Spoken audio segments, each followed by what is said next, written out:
is the moment of truth. Susubukan na natin gamitin itong si Atome. So yun na nga, ngayon meron tayong babayaran sa PLDT at itry natin gamitin itong si Atome card. Na-approve tayo for an initial credit limit na 4,000. Kaya susubukan natin kung tatanggapin ni PLDT payment itong si Atome card gamit lang po yung ating bills payment online or yung pagbabayad online. So sa video na ito, isi-share ko kung paano natin gamitin si Atome pagbabayad ng mga bills online. So hindi na natin patagalin. Let's get started!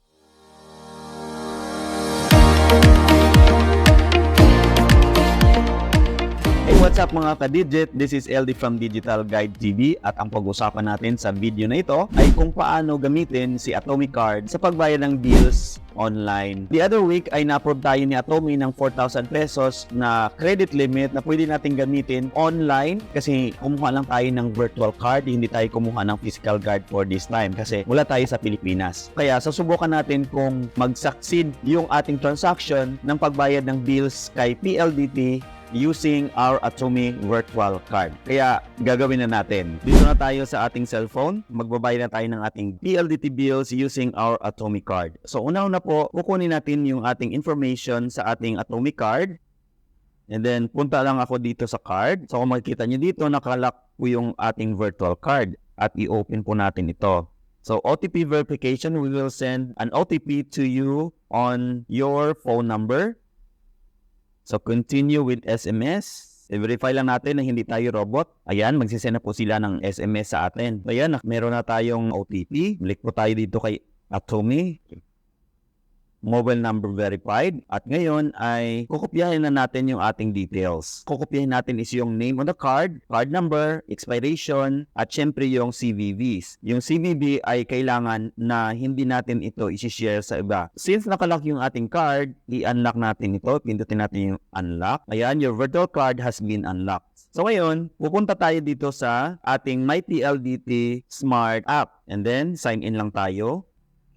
So, i-check lang natin yung ating email kung meron silang email na pinadala. Ito po yung verification ng email. So, ayan, naka-login na tayo dito sa ating PLDT Smart Application. Punta natin yung ating PLDT bill. Ito, view account. And then, pay bills. Yan, pay now.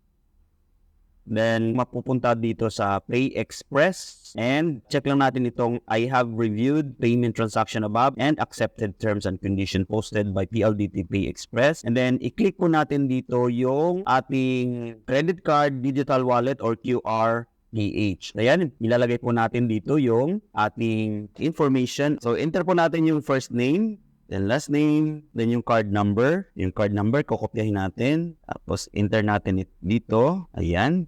And then, yung expiration date. Ilalagay natin yung CVV. Ilagay natin dito yung CVV. And then, I'm not a robot. Now, pipindutin po natin itong complete order. Payment processing, save card. Save na lang natin ito para next time kapag tayo ay nag-transact is automatic na. So, ayan, magsisend po siya ng OTP.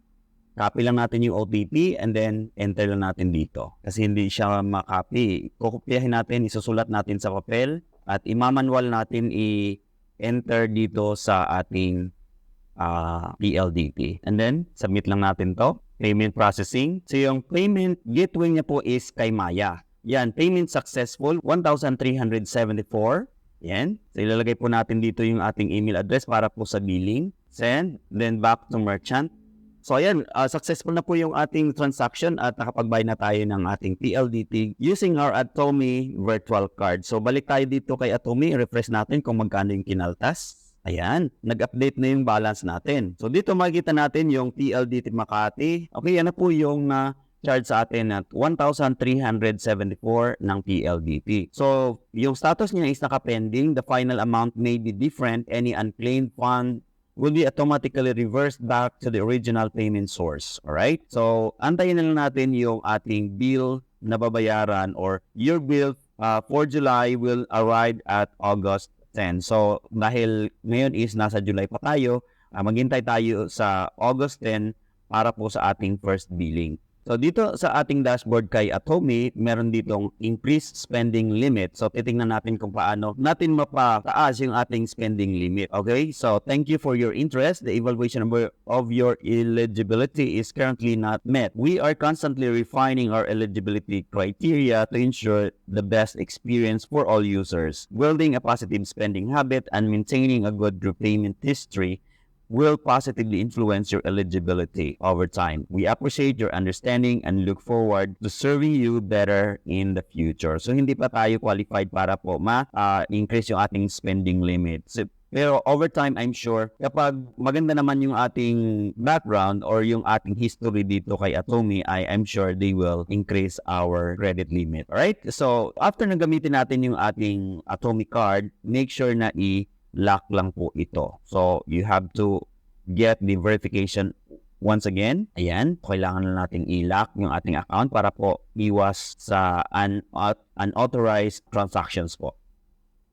So ayan, dumating na yung ating OTP, mobile number verified. Gagawin natin ngayon, ilalock natin yung ating card. Ayan, at nakalock na po yung ating virtual card. Safe na po siya for any unauthorized transactions. So ayan, successful po yung ating transaction. Nagamit na natin si Atomy to pay our PLDT bills gamit lamang itong virtual card from Atomy. Kaya kung gusto nyo po ng Atomy card na pwede nyong gamitin para pang bayad ng bills while wala pang sweldo or wala ka pang fund, i-click nyo lang po ang link sa ating description or gamitin nyo po itong link na nasa screen or iscan nyo po yung ating QR code para po mapunta po kayo doon sa pag-sign up ng Atomy card. So yan lang po sa video nito. Maraming salamat sa inyong panonood. Sana po ay nakabigay tayo ng konting tulong sa inyo. Kaya kung nagustuhan nyo ang video na ito, don't forget to like, share, comment, and follow for more and subscribe to my channel. See you next time. Goodbye!